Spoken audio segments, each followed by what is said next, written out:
শীতকালীন বাগিচাৰ প্ৰস্তুতিৰে নতুন এটা ভিডিঅ'লৈ আপোনালোকক পুনৰবাৰ জনাইছোঁ স্বাগতম। আশা কৰোঁ আপোনালোকো ভালে আছে, কুশলে আছে আৰু শীতকালত আপোনালোকৰ বাগিচাখনকো সজাই তোলাত ব্যস্ত হৈ পৰিছে। আজি মই নাৰ্চাৰীলৈ গৈ শীতকালৰ ধুনীয়া ধুনীয়া ফুলৰ কেইটামান পুলি সংগ্ৰহ কৰিলোঁ। পিটুনিয়া, ইংকা, লিলিয়াম এনেকুৱা ধৰণৰ কিছুমান পুলি আনিছোঁ। আজি প্ৰথম শীতকালৰ ফুলৰ মই বজাৰ কৰিলোঁ। আগলৈও হয়তো কৰিম, কিন্তু আজি মই এইখিনিয়ে লৈ আহিছোঁ। আৰু এনেকৈ মই মাটিৰ টাব লৈ আহিছোঁ আৰু লগতে প্লাষ্টিকৰ টাবো আনিছোঁ। ফুলক বহুত বেছি ঠাইৰ প্ৰয়োজন নাথাকে, সেইকাৰণে মাটিৰ টাবেই মই লৈ আহিছোঁ ইমানটো আকাৰৰ। আচলতে মই ভাবোঁ যে ফুল মানে শীতৰ যিখন ফুলনি, সেই ফুলনিখন মাটিত যদি আমি কৰোঁ তেতিয়াহ'লে খুব মানে ভাল লাগে আৰু দেখিবলৈও বৰ শুৱনি হৈ পৰে। কিন্তু উপায় নাই, মোৰ ঠাইৰ অভাৱ হোৱাৰ কাৰণে মই টাবতেই দিব লগা হয়। আৰু এনেকৈ মই 10 কেজি কেঁচুসাৰ লৈ আহিছোঁ আৰু এই ফাৰ্ণজোপা আনিলোঁ। আচলতে যেতিয়া আজি মই নাৰ্চাৰীলৈ ওলাই গৈছোঁ ঘৰৰ পৰা, তেতিয়াই মানে মই শপত খাই গৈছিলোঁ যে মই আজি পাতফুলবিলাকলৈও নাচাওঁ আৰু নানো।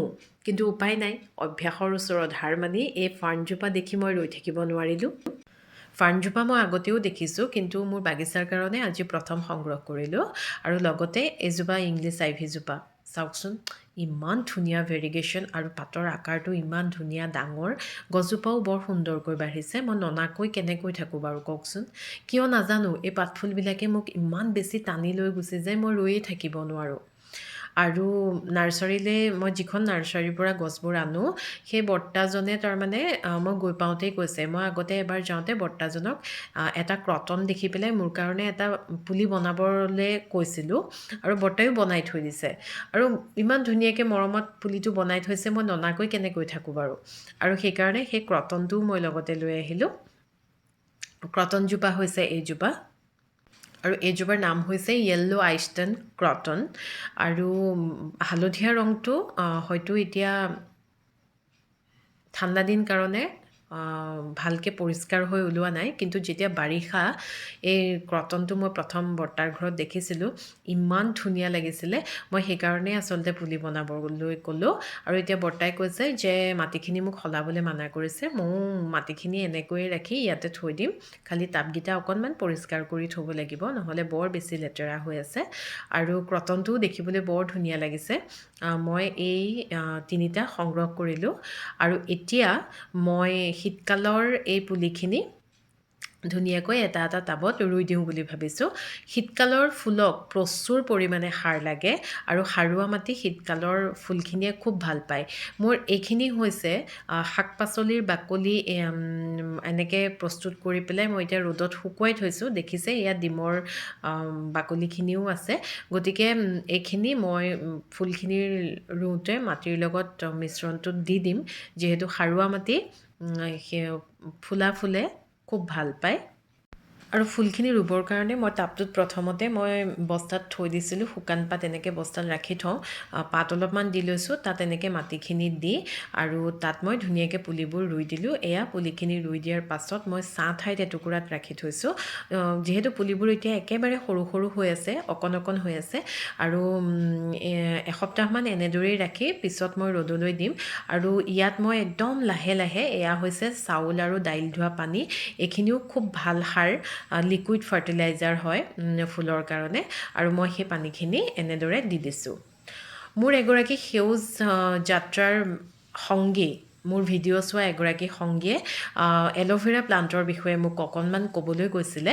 এল'ভেৰা খুব কম প্ৰতিপালনতে সুন্দৰকৈ হৈ উঠা এজোপা গছ, আৰু এল'ভেৰাক বহুত বেছি পানীৰ প্ৰয়োজন নাথাকে, বিশেষকৈ ঠাণ্ডাৰ দিনকেইটাত আমি কম পৰিমাণত এসপ্তাহ 10 দিনৰ মূৰে মূৰে পানী দিলেও হয়। যদিহে ওপৰৰ মাটিখিনি একেবাৰে শুকাই থকা দেখোঁ, তেতিয়াহ'লেহে পানী দিব লাগে। আৰু যেতিয়া পানীৰ পৰিমাণ কম হয়, তেতিয়া আপোনালোকে দেখিব এল'ভেৰাৰ এই পাতৰ আগটো অকণমান ক'লা পৰি যোৱাৰ নিচিনা হয়, তাৰমানে শুকাই যোৱা নিচিনা হয়। তেতিয়া গম পাব যে পানী কম হৈছে। আৰু যেতিয়া পানীৰ পৰিমাণ বেছি হ'ব, তেতিয়া লাহে লাহে এল'ভেৰাজোপা গেলিবলৈ আৰম্ভ কৰে আৰু ফাংগাছ লাগি যায়। সেইটো সমস্যা হয় পানী বেছি হোৱাৰ কাৰণে। আৰু আমি গৰম দিনত এল'ভেৰাক সদায় ৰ'দৰ পৰা বচাই ৰাখোঁ, গতিকে ঠাণ্ডাৰ দিনতো একেবাৰে প্ৰচণ্ড ৰ'দত ৰাখি থ'ব নালাগে আৰু বেছিকৈ যেতিয়া ঠাণ্ডাৰ দিনত ৰ'দ পাব তেতিয়া এল'ভেৰাজোপা লাহে লাহে পাতবোৰ জ্বলি যোৱা যেন হয়, বাৰ্ণ হৈ পৰে। আৰু লগতে আৰু এগৰাকী সেউজ যাত্ৰাৰ মোৰ ভিডিঅ' চোৱা সংগীয়ে মোৰ এই ৰাবাৰ প্লাণ্টখিনি এবাৰ দেখুৱাবলৈ কৈছিল আৰু মই ৰাবাৰ প্লাণ্টখিনিত এই চাউল আৰু দাইল ধোৱা পানীখিনি এনেকৈ স্প্ৰে' কৰি দিছোঁ আৰু ইনড'ৰ প্লাণ্টত এনেকৈ সেই তেনেকুৱা ধৰণৰ পানীবোৰ যেতিয়া দিয়া হয় পাতবোৰ খুব ধুনীয়াকৈ জিলিকি উঠে, শ্বাইনিং কৰে পাতবিলাকে। আৰু এইটো হৈছে আৰ্মি ৰাবাৰ প্লাণ্ট, সৈনিকে পিন্ধা পোচাকযোৰৰ নিচিনা কাৰণেই হয়তো আৰ্মি ৰাবাৰ প্লাণ্ট বুলি কোৱা হয়। ৰাবাৰ প্লাণ্টবিলাক খুব বেছি গৰ্জিয়াছ থাকে, মই বিৰাট ধুনীয়া দেখোঁ। অৱশ্যে ৰাবাৰ প্লাণ্টটো এই ঠাণ্ডাৰ সময়ছোৱাত ডৰমেঞ্চিত থাকে আৰু এইটো হৈছে ৰাবাৰ প্লাণ্টৰ আন এটা প্ৰজাতি। ইয়াৰো ভেৰিগেশ্যন খুব ধুনীয়া লাগে দেখিবলৈ। তাৰ পাছতে এইটোও এটা ৰাবাৰ প্লাণ্টেই হয়, হালধীয়া আৰু সেউজীয়া থাকে, কিন্তু হালধীয়া ৰংটো ঠাণ্ডাৰ দিনত একেবাৰে কম হৈ যায়, কিন্তু যেতিয়া বাৰিষা আহে বৰষুণ পায় তেতিয়া ৰাবাৰ প্লাণ্টৰ হালধীয়া যিটো ৰং একদম পৰিষ্কাৰভাৱে ফুটি উঠে, দেখিবলৈ খুব ধুনীয়া লাগে। আৰু ঠাণ্ডাৰ দিনত ৰাবাৰ প্লাণ্টকো খুব কম পৰিমাণৰ পানী দিব লাগে। যেতিয়া মাটিখিনি একেবাৰে শুকাই যায় তেতিয়াহে পানীৰ তাত আমি দিব লাগে। আৰু এইজোপা হৈছে একদম গৰ্জিয়াছ, দেখিবলৈ বিৰাট ধুনীয়া লাগে, ব্লেক ৰাবাৰ প্লাণ্ট। সেউজীয়া হালধীয়াৰ মাজত যেতিয়া এনেধৰণৰ ক'লা বুলি ঠিক ক'ব নোৱাৰোঁ, ব্লেক বুলি ক'ব নোৱাৰি, অকণমান চকলেট ৰঙৰ ফুল এজোপা থাকে তেতিয়া দেখিবলৈ আৰু ধুনীয়া হৈ পৰে বাগিচাখন। আৰু এইটো হৈছে গ্ৰীণ ৰাবাৰ প্লাণ্ট। গতিকে আপুনি কোৱাৰ কাৰণেই আপোনাৰ অনুৰোধ ৰক্ষা কৰি মই মোৰ ৰাবাৰ প্লাণ্টখিনি দেখুৱাবলৈ যত্ন কৰিলোঁ। আশা কৰোঁ আপোনালোকে আজিৰ এই ভিডিঅ'টো চাই ভাল পালে। শীতকালৰ ফুলৰ প্ৰথম আজি প্ৰস্তুতি, সেই প্ৰস্তুতি আৰম্ভ কৰিছোঁ আপোনালোকৰ সৈতে। আৰু অনাগত দিনত ফুলবোৰ কেনেকুৱা হৈছে বা পুলিবোৰ কিমান দিনত কিমান ডাঙৰ হৈছে সকলোখিনি লৈ পুনৰ আহিম। আজিৰ ভিডিঅ'টো চাই যদি ভাল পালে তেতিয়াহ'লে আপোনালোকে যিসকলে ছাবস্ক্ৰাইব কৰা নাই অনুগ্ৰহ কৰি মোৰ চেনেলটো ছাবস্ক্ৰাইব কৰিবচোন। আপোনালোকৰ সঁহাৰিয়ে মোক যথেষ্ট উৎসাহিত কৰে নতুন এটা ভিডিঅ' প্ৰস্তুত কৰিবৰ কাৰণে। আৰু যিসকলে নিয়মীয়াভাৱে চাই আছে আপোনালোকলৈ ধন্যবাদ।